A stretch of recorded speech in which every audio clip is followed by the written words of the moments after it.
Ei pessoal, aqui é o professor Tiago Mento. Esse vídeo de hoje, eu quero responder essa pergunta aqui, como determinar o século de um determinado ano, né?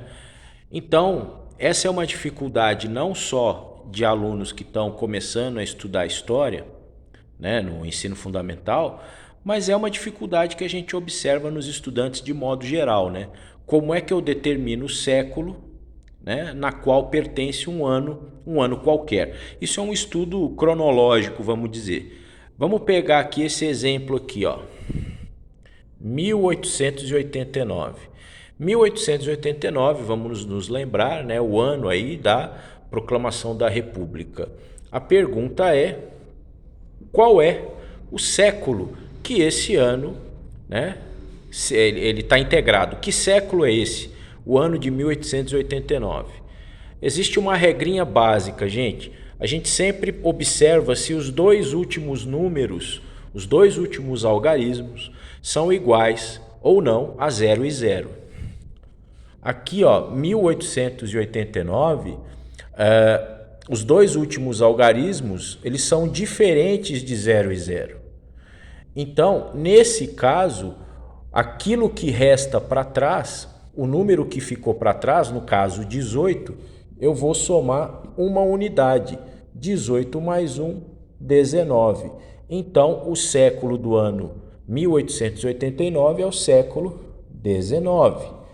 Lembrando que, né, os séculos a gente sempre determina, aliás, a gente sempre indica o século usando os algarismos romanos. Agora, vamos pegar um outro ano aqui, 1500. Chegada de Cabral às terras brasileiras. Nesse caso, vale a mesma técnica, 0 e 0.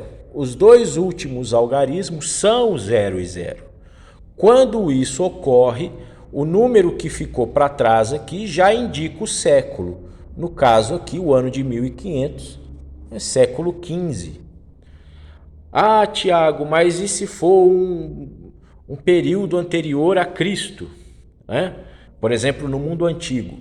Por exemplo, o ano 33 antes de Cristo. Por exemplo, ano em que Júlio César foi assassinado no Senado Romano. Olha só, nesse caso, o 33 aqui são os dois últimos algarismos, que são diferentes de 0 e 0. Nesse caso, o que fica para trás, ou seja, nada, né? Eu somo uma unidade. Logo, o ano 33 a.C., século I, e mantém aqui antes de Cristo. Entenderam isso? É muito simples, né? Sempre observando aí os dois últimos algarismos.